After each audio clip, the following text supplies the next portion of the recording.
What's up, everybody? Welcome to Purple Friends. I'm your co-host, Co. And I'm your Joe host, Joe. Nice. And we're your what's Purple up? Friends. Yeah. Welcome. Hello. We missed ya. We missed a week. Sorry, gang. Yeah, we're a week behind. Life happens. Things happen. We get it. Very busy week. You get it. Yeah. But we're going to be back on our normal schedule now. Yeah. So what's up? I mean, it's been I haven't talked to you in, 3 weeks instead of 2? Yeah, we only talk on this podcast. Yeah. I can't wait for our relationship to develop over a long character arc. Yeah, it's going to be fun for everyone. 1 hour at a time. I'm great. How are you? Wait, don't ask me how I am. Yeah, I know. I said great, and immediately my body was like, yep. Not that I'm not great. But right now. Yeah, we think that a lot of people are feeling like that. And we thought that maybe it was time for a more chill, positive, friendly episode, not so much focused on heavy action and, social change. And don't worry, we'll get back to that probably next episode. Yeah, that's still very important, but we also understand the importance of balancing things out. So today is definitely going to be more chill. Yeah, we couldn't really call ourselves a mental health podcast if all we were doing is detracting from your mental health. So yeah, sit back, relax, no worries here. Yeah. We're here to chat. Truly. We're going to ask some frequently asked Ask a Therapist type questions. I'm going to ask them, and a therapist is going to answer them. And that's it. That's the whole thing. And it's going to be fun. But before we get to that. Oh my God, before we get to that. You didn't even write it on the outline. I know. Well, yeah, I know. It's bad. So I made sure to write mine. This was a special, different outline that I had to make. I figured. But yeah, of course, Little Gratefuls. I have a few. I do too. You do? I have 3 written down. 3? Yes. That's so funny. I've never had more than 1 before. Oh my gosh. I have 2 at least right now. I mean, I'm sure I can think of more if we're going to have a competition about it. I'm sure we share at least 1. Yeah, 1. Which one am I going to pick? Which one are you going to pick? Do I have to only pick 1? Wait, I thought you said that. Oh, shoot. Okay. Well, I'm definitely not going to pick the one that we both might pick. Okay. Well, we should then... We should... What? Share that one. Yeah, we should just get that one out. Yeah, go. You do it. Our child is going to preschool. Yeah, it's been... Oh my God, I'm going to cry already. Yeah. It's been a tremendously challenging emotional process. But it's so good. I'm excited for her. I think it's going to be a good thing. She's in full Spanish immersion, which is also very exciting for us. And she's currently there. Mm-hmm. So her being there is why this podcast is back on schedule. Yes, honestly. So we're here for y'all, and we're just going to be here on time. Yes. And I am trusting that they are there for her. Yes. Thank you so much, Amari, for going to preschool. Yeah. And learning and being more Spanish, so brave. Being so brave and so cute. Oh my God. Yeah. She's just stinking adorable. Yeah. So yeah, that's our collective Little Grateful. Cool. Oh, not me. Okay. I'm going to narrow it down. I'm only going to share one more. Is that cool? Yeah. I'll save my other one for next time. Okay. I want to be really grateful for, is it on Netflix? Mm-hmm. All the Sharks. There is a show. It's like part documentary, part reality competition show. Let me try to explain the show and then why it in particular really works for me. There are 4 pairs of shark experts and diving experts, and they are tasked with diving in these locales around the world and photographing as many individual sharks as they can. The more common sharks are less points. The very rare sharks are worth quite a bit of points. And so it has this very much, if you remember the N64 game, the Switch game, Pokemon Snap, it's very much like, just like, here, go find a wobbegong, go find I don't know, like a great white. If you find a whale shark, it's worth 100 points versus a tiger shark is only worth 3 points. What's the prize at the end? The prize at the end, this is the best part. The prize at the end is all of the money goes to shark research. So everyone on the show wins no matter what. Okay, honestly, that's like a dope prize. That's such a good prize. It's the best show ever. It's so kind-hearted. And yes, there is a little bit of drama because of some of the behavior of some of the teams. But other than that, it's like seriously such a genuinely like science-minded, like this is a reality show made for me. It's like so cool. Sharks. Yeah. Science. It's like the only thing that could be cooler is if it was like, literally can't, bears. Like there's not enough bears. There's got to be sharks. It's like dinosaurs, the same but can't do it. Yeah, can't do it. It's seriously like season 1, they already showed a whale shark. Are you kidding me? It's like my favorite animal. Have I mentioned that before?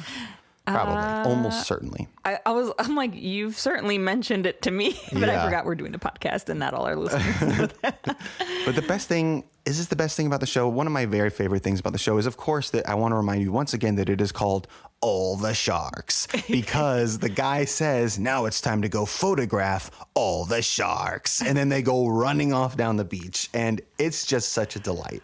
So thank you, All the Sharks. I'm going to go watch it. Really? Well, after Love Island. Cool. Is over, which is almost very soon. Yeah, almost there. Yeah. Okay.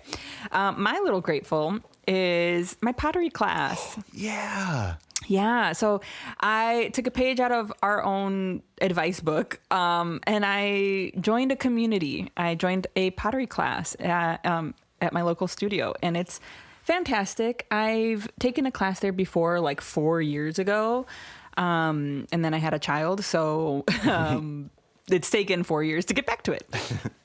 But anyway, I've enjoyed it so much, and I've made a lot of really cool things, and I'm continuing to make a lot of cool things, and it's really inspiring, and it's really fun, and I like the people there, and it's really bringing out, I don't know, a part of me that I've missed for 4 years. I love that.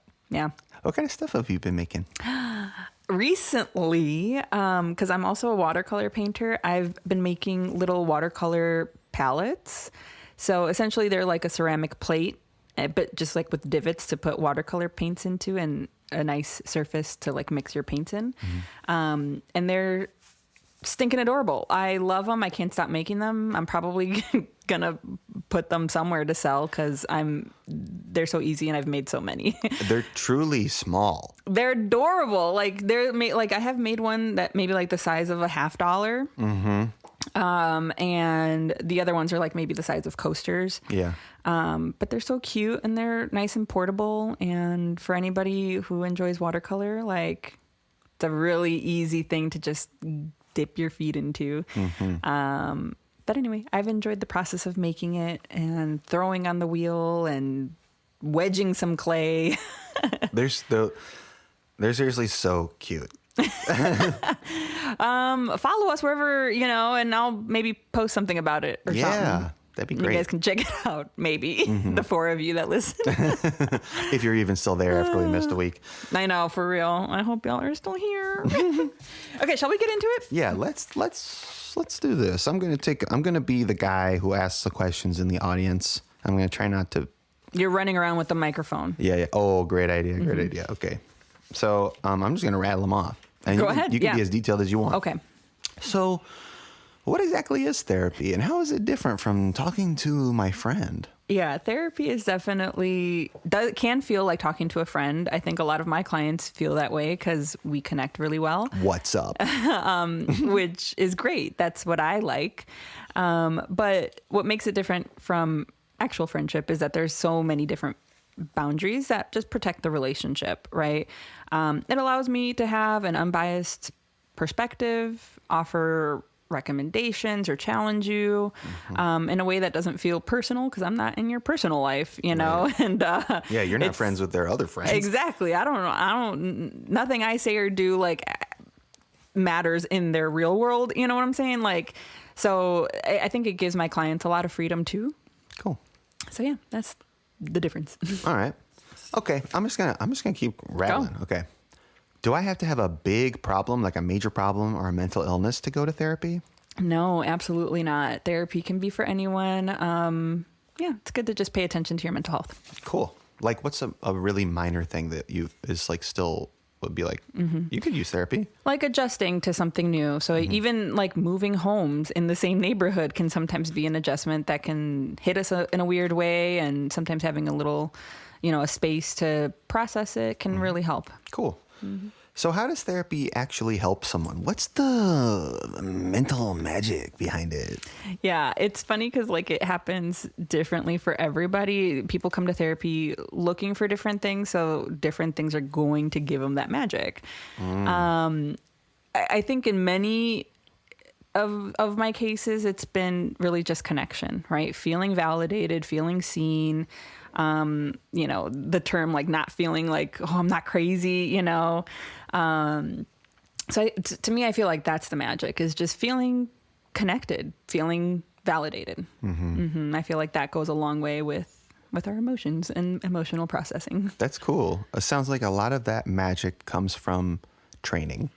Yes, that's a good Being point. Being a professional. I think that like that's kind of like it's become second nature that I don't actually actively think about like theories and practices, and your brain is like in the theory. Yeah, exactly. Yeah, you're in the framework. Yeah. So, but yes, that also.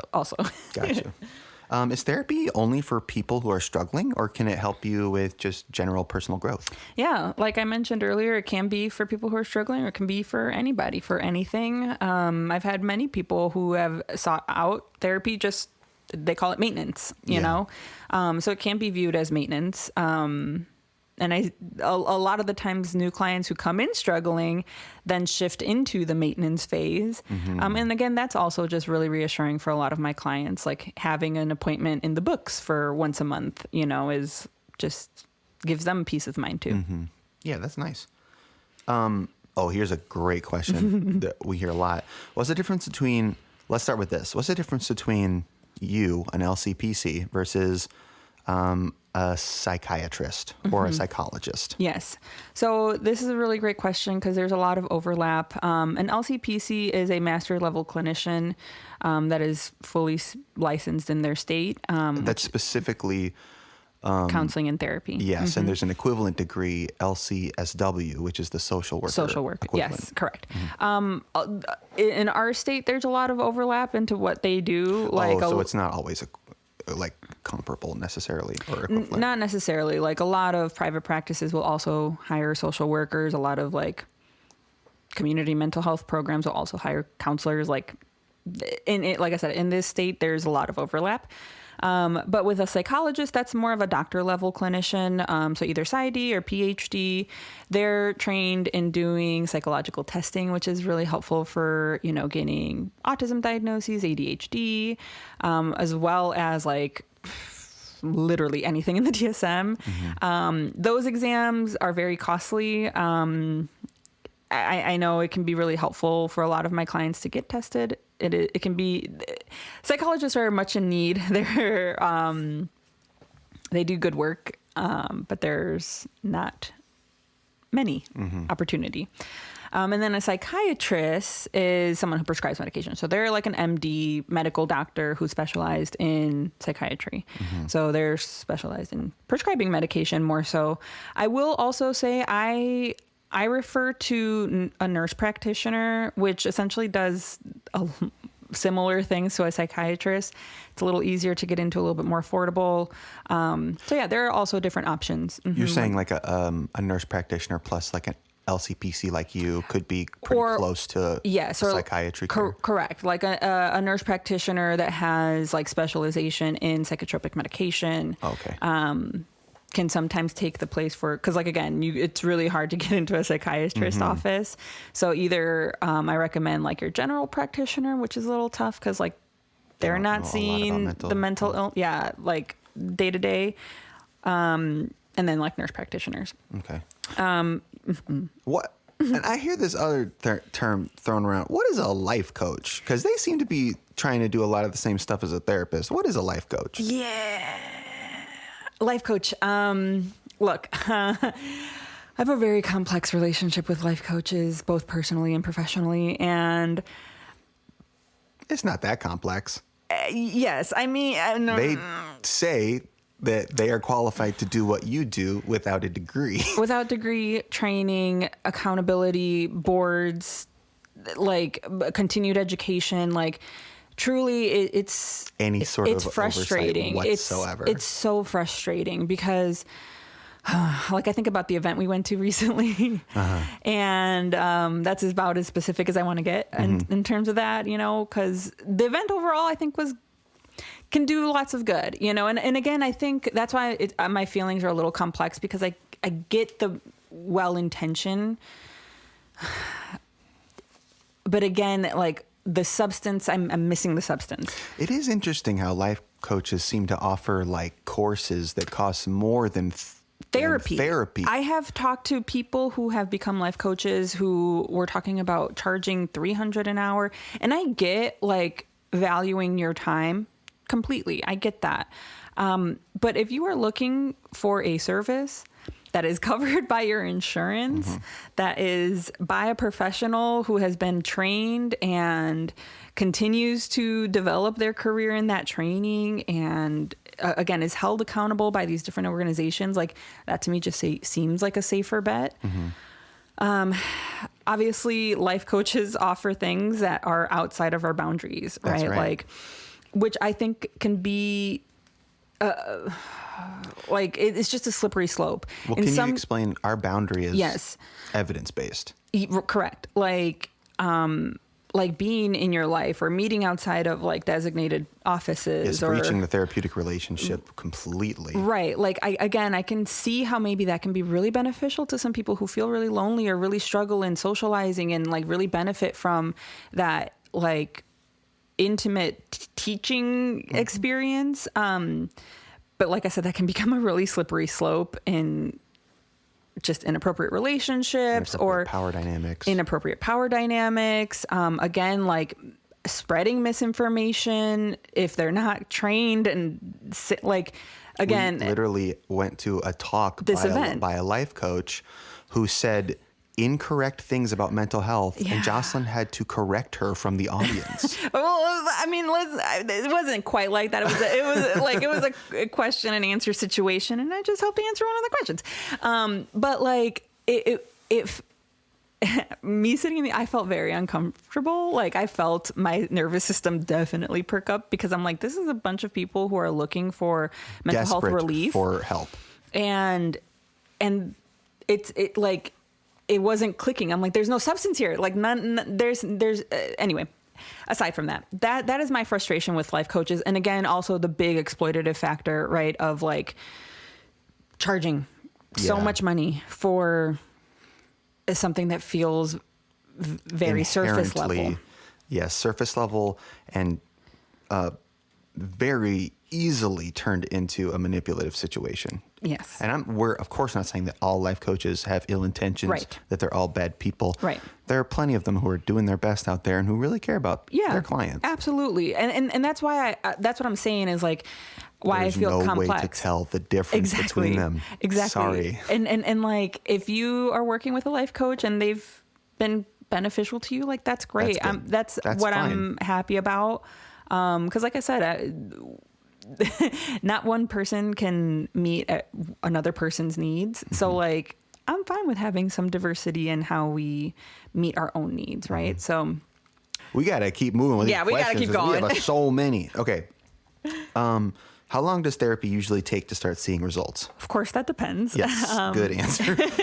It just depends on what your goals are, what you're coming in for, and how motivated or, you know, how much work you're doing outside of the therapy office. Because I usually say this, that like there comes a point in therapy where going to therapy becomes the bare minimum. You know, my gosh, yes. Can we talk about this? Yeah. The first session, I'm like over the moon proud of you. I know how hard it can be sometimes to set up an appointment with a therapist or a new provider. Like truly, I'm always so ecstatic to see brave people on the other side of my screen doing their initial consultations with me, right? So kudos. After a certain point, like I said, when you enter the maintenance phase, the idea is that like the majority and the bulk of like your mental health fitness is being done at home. You know, that like it's again maintenance. You're going there as accountability, as additional support. But we've already built the skills, the networks, the supports in your natural life to help support you there. I think this answers maybe some of the other questions too, of like, how long does therapy take? Does therapy take forever? And again, that all depends, but like, it depends on what your goals are. And I think classically speaking, therapy is not forever. It is kind of like meant to be, like treatment. Yeah. People graduate from therapy. Yeah, it's not really meant to be forever. Yes. It's not meant to be forever, but I do understand like, it can feeling like that if you've been in therapy for like 5+ years, and like, that is still okay.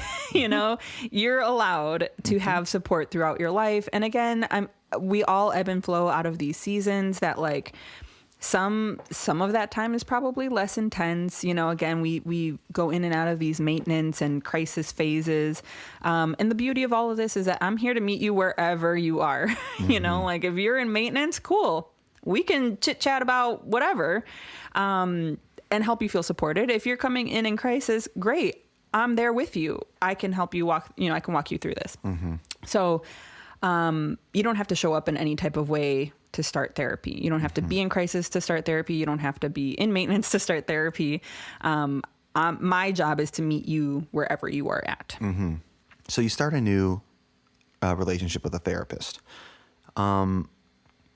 What if you don't feel comfortable opening up right away?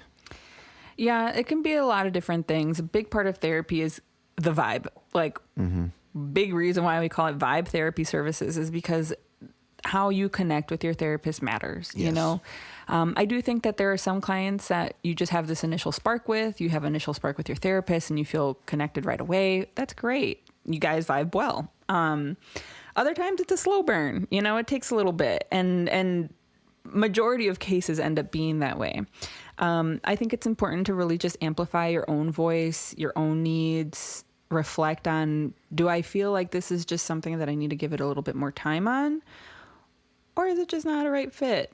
And both are fair. Both are totally fair. And I hope that you let your therapist know, like, hey, I don't think it was a right fit. I appreciate it. And like, if any of my clients feel that way, I'm more than happy to give them referrals or recommendations to other clients or other clinicians that might be better fits.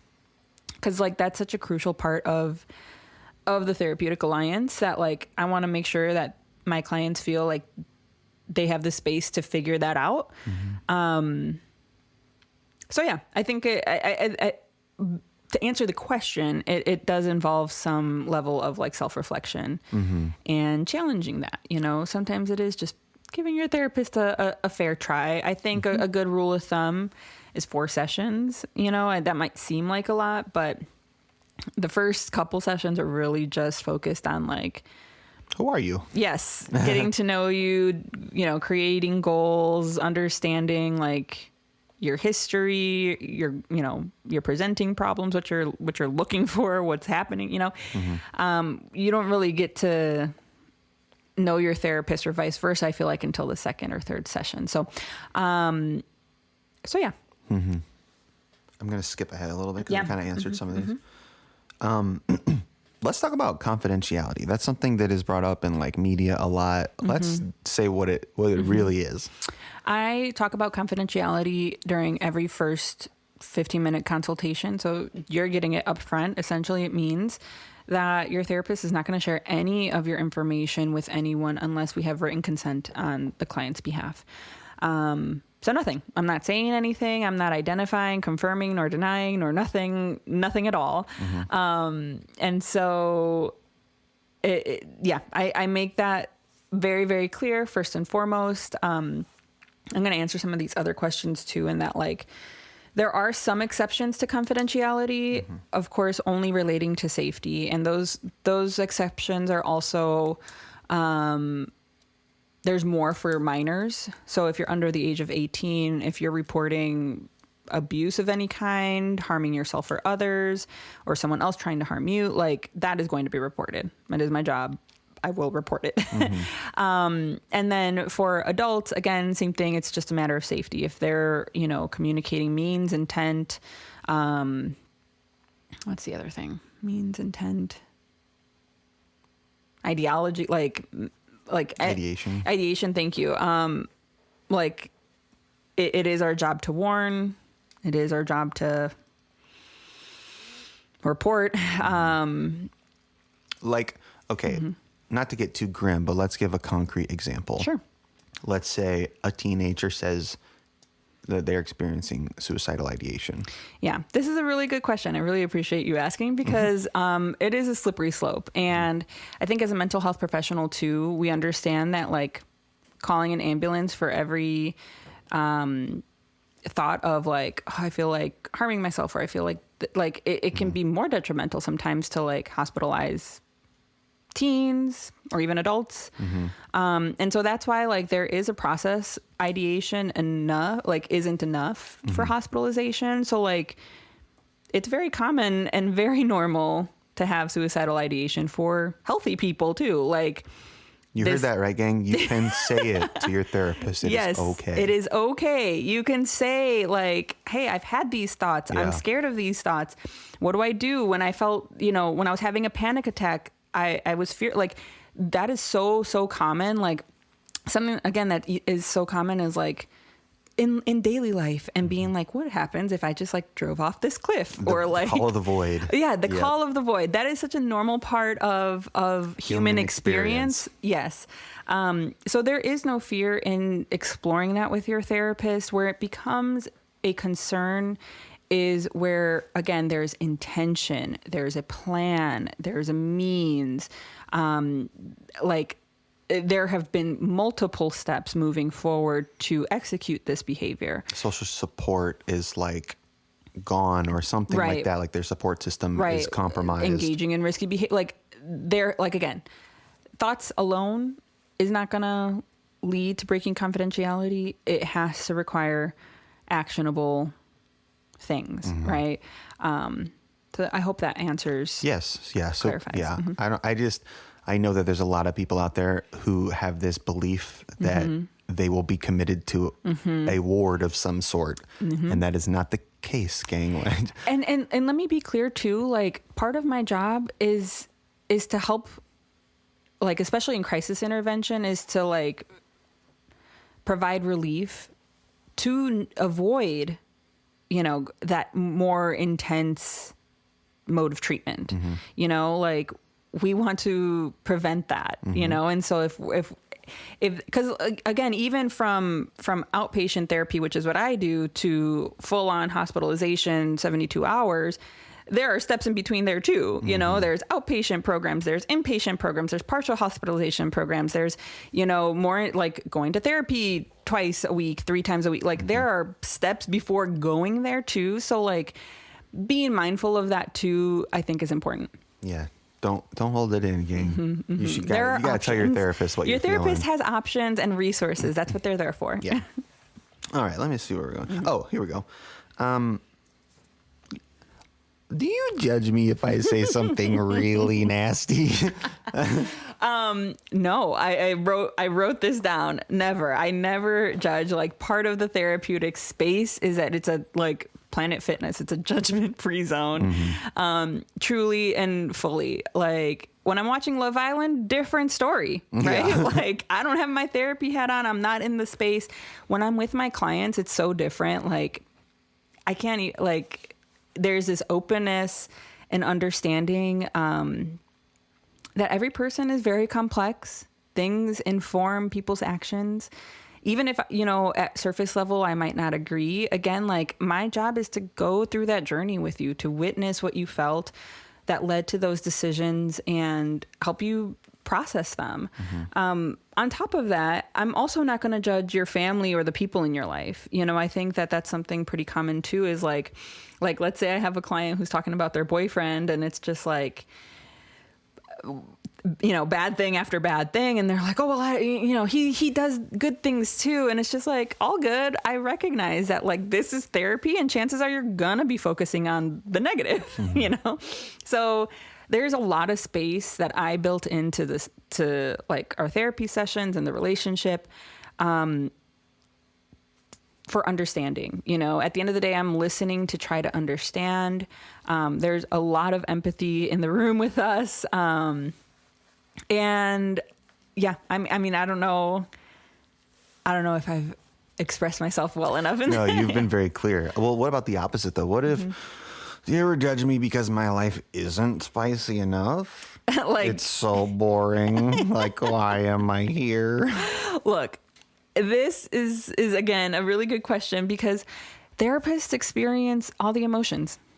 We are human and we experience it all in sessions. We experience anger, frustration, boredom, excitement, annoyance, happiness, sadness.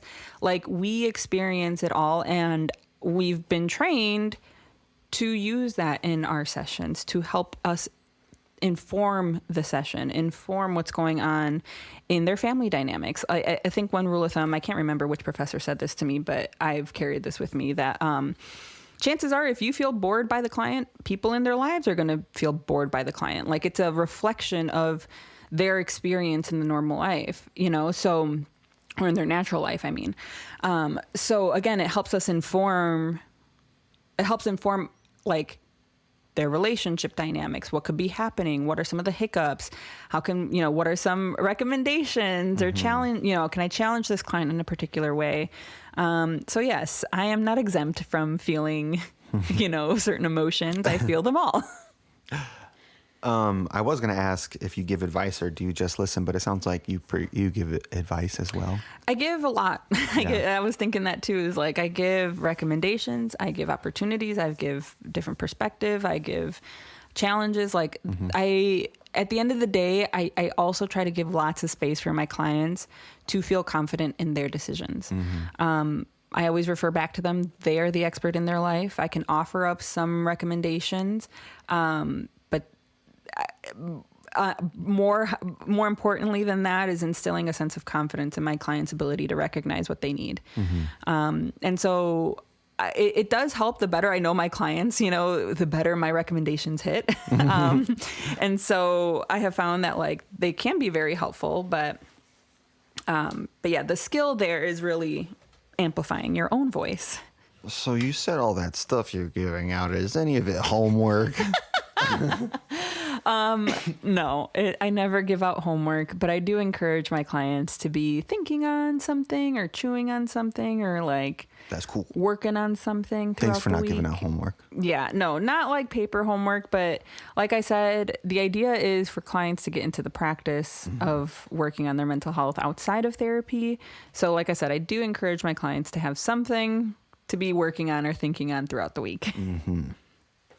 All right.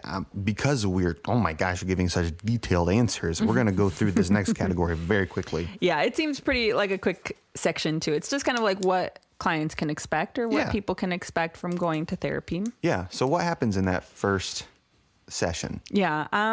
It can feel a little awkward sometimes, but at the end of the day, I'm really just trying to help you feel welcome understand all the different facets of your life. We'll talk about family, friends, interests, issues, concerns, school, work, relationships. Again, just trying to get a big picture of your life. Is that the first full hour session? Okay, cool. First full hour session. And usually towards the end, we'll try to talk about goals, what they're hoping to get out of therapy in the next 3 months, 6 months, 9 months. Cool. Yeah. How often do people typically come to therapy? Again, all that depends on where you're at. I generally recommend for clients to start at once a week for an hour, but quickly that can reduce to every other week, which is where majority of my clients are at, is like every other week. I would consider that more maintenance.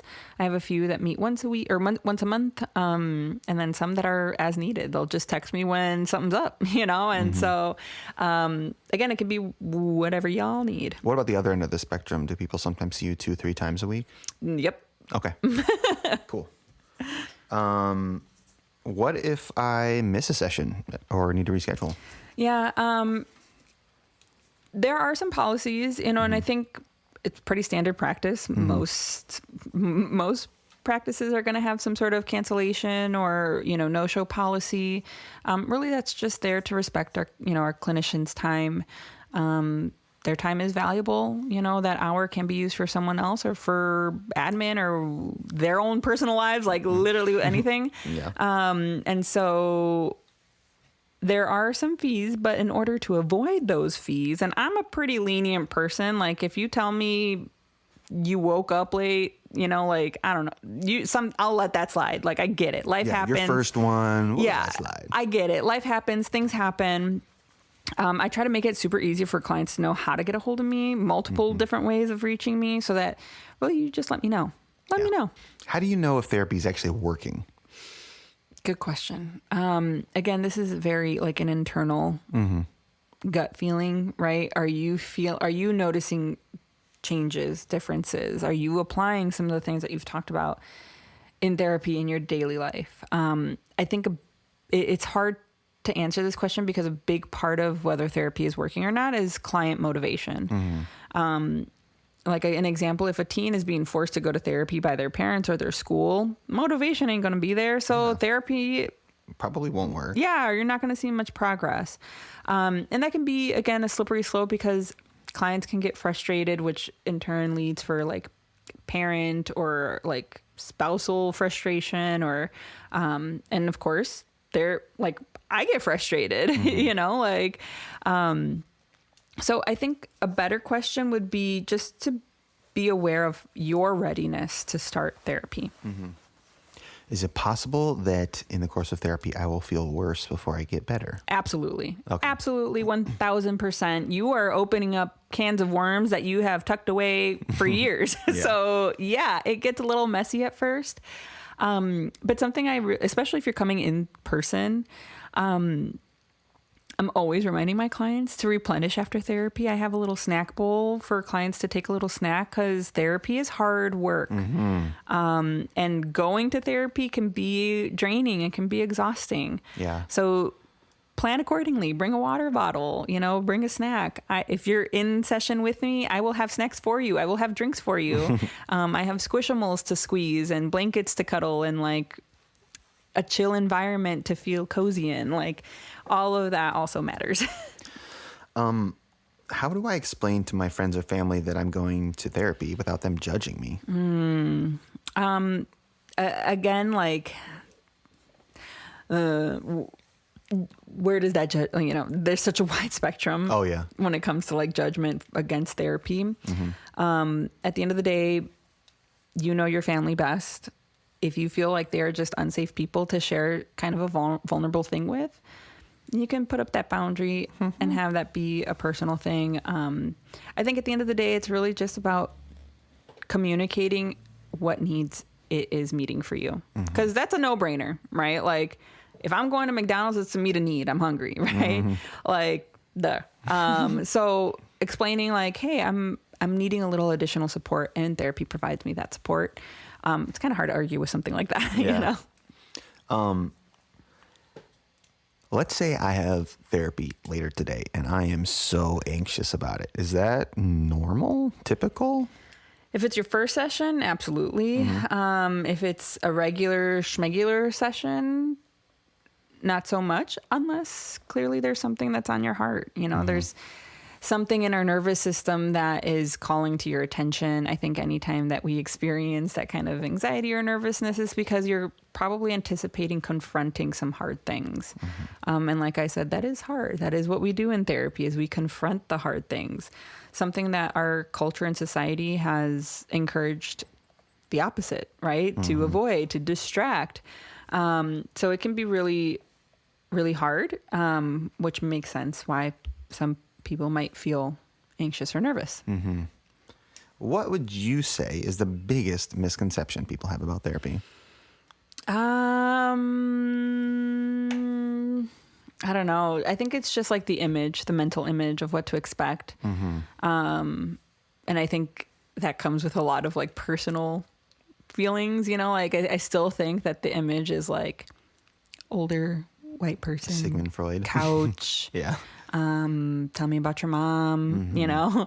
And the funny thing is like, a lot of that is still true. I have a couch in my office. I do ask, tell me about your mom, you know, like, but like, I don't know. A lot of people, when they come into my office, they're like, oh, this is so cozy, or like, oh, it's so bright in here, or like, it's so like, they don't expect it to be playful or colorful or, you know, more chill environment. It's not a like part of like our slogan is like therapy doesn't have to feel clinical because it's not, you know, or at least we try to make it a non-clinical space.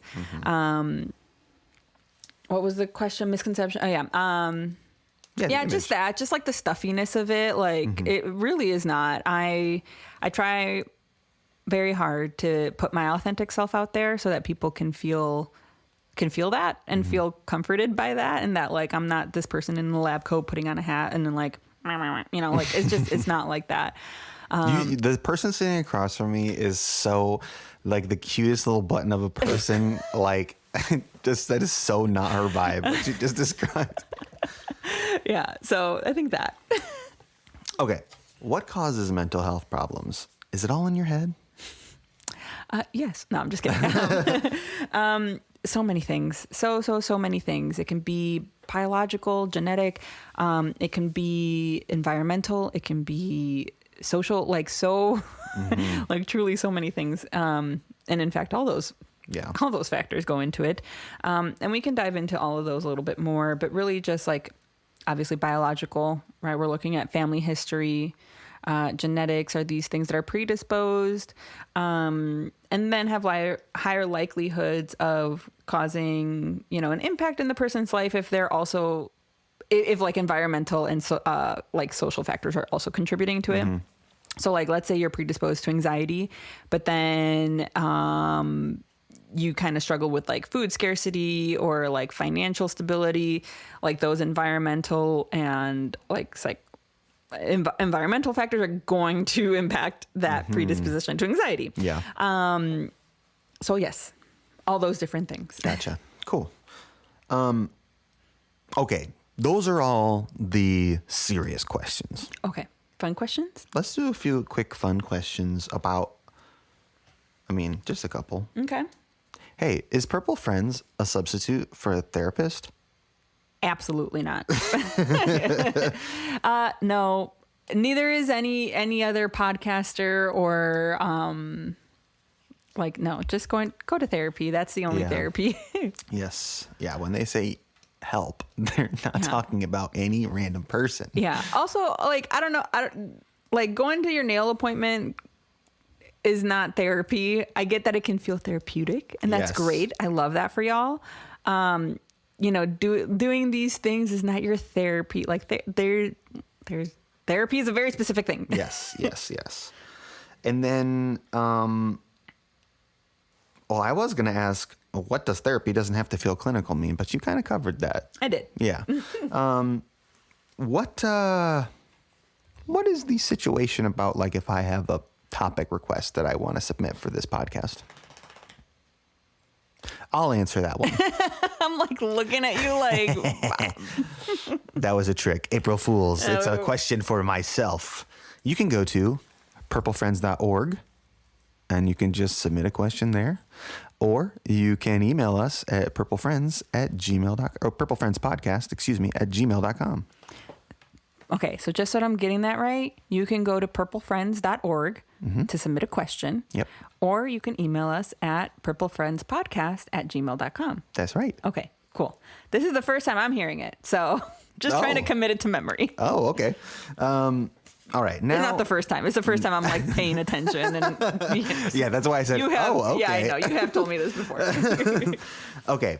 Now, I think this is a good way to close out. Let's talk about like a checklist. I was trying to come up with a checklist to say like, when is it time to seek help? What do you think about that? Can I run it by you? Sure. Let's try it. Okay. Here's my hypothesis that if you say yes to 2 to 3 of these things, then it's probably a good idea for you to seek therapy. Cool. Okay. So number 1, is what I'm experiencing lasting more than a few weeks?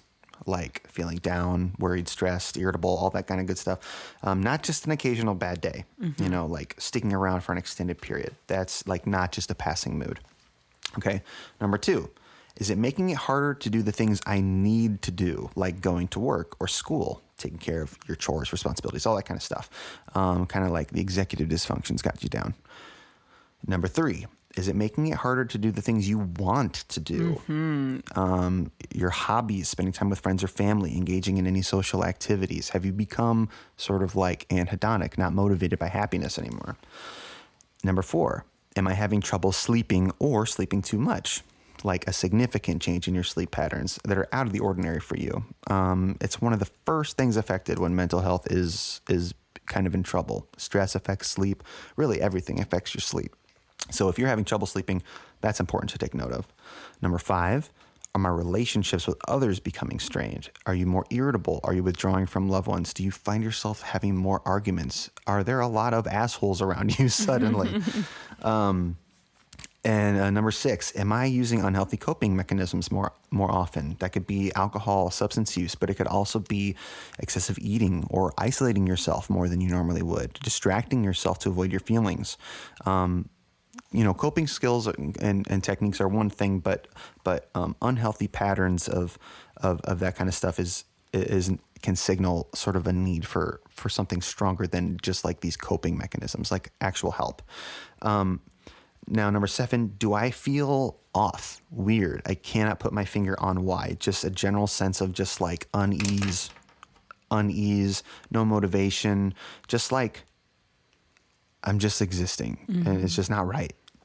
Number 8, have friends or family members expressed concern about me? Now, this is kind of like a double-edged sword because only you truly know yourself. But if you've noticed, a lot of people have been saying, like, something's a little different, or, you seem a little more irritable. You're always really tired, or, pointing out any of these other things on the list. That's something to take note of. So how'd you score? Let me read through them really quick. Is what I'm experiencing lasting for more than a few weeks? Is it making it harder to do the things I need to do? Is it making it harder to do the things I want to do? Am I having trouble sleeping or sleeping too much? Are my relationships with others becoming strained? Am I using unhealthy coping mechanisms more often? Do I feel off and can't figure out why? Do I have friends or family members express concern about me? That's a really good list, and I think a really good indication. I think really more than anything, they're really great questions to help people self-reflect. And that is the skill that I'm always going to go back to, whether you're in therapy or not, is the skill of being self-aware, self-reflecting, being in tuned and attuned to yourself. 'Cause that's going to help answer any of these questions and help you navigate any situation, right? Like I mentioned earlier, having that confidence within yourself, or within those decision making, right? Like if everyone's telling me don't go to therapy, it's dumb, it's not going to help you, but you feel at peace with that or confident in your decision to go to therapy, that's the feeling I want to build. I really appreciate you saying that it's a good list. Because it is. It's again, a really good reflective list to help y'all just start the conversation with yourself. Yeah, because ultimately, like if you come to the conclusion that like, yeah, I could use some help, there's only one person who can get that help for you, and it is you. Yeah. And you can do it. You can do it. You can totally do it. I don't want anyone to be scared by getting a high score on this quiz. I don't want you to feel scared. I just want you to recognize that like things could be better. Like you could find someone to talk to and find a therapist. And like I'm telling you, we've tried to make the process super unscary to request a new session with a therapist, again, whether it be with us or us providing you resources to somewhere else that like accepts your insurance or, speaks the languages that you speak, like whatever it may be, use us as a resource. I don't even care. Yeah, absolutely. Cool. So I just have a lot of positive feelings about all the people listening to this. Yeah. Y'all are so nice. So much lighter. Wow. It's so nice to end on a good note, like a happier, lighter note, versus crying. Yeah. Oh my gosh. We've been doing that a lot lately. Lots of crying. But this is, well, we'll be back to your regularly scheduled. Does that mean a week from now or 2 weeks from now? Okay, let's talk about it, because can we make it happen a week from now? Probably, now that Amari's in school all the time. Well, she's there twice a week. Well, that's true. So yeah, a week from now. All right, tune in next week. Yeah, and we'll be back on our regularly scheduled every other week from there. Okay, lovely. You guys are the best. Yes. We love you. Love you. Bye.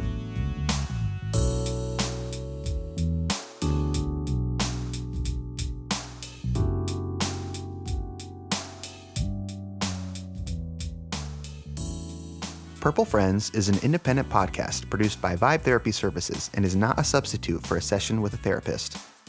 Our show art was created by Jocelyn Lang, and our theme music is Nature Nurture by The Implied Bear. Vibe Therapy is an Illinois-based private practice serving clients in person at our Wheaton office and virtually throughout the state of Illinois. We accept Blue Cross Blue Shield PPO, United Healthcare, Aetna, and Cigna Insurance. We also offer private pay rates as well as free 15-minute initial consultations. Therapy doesn't have to feel clinical. Visit vibetherapyservices.com today to see if we vibe.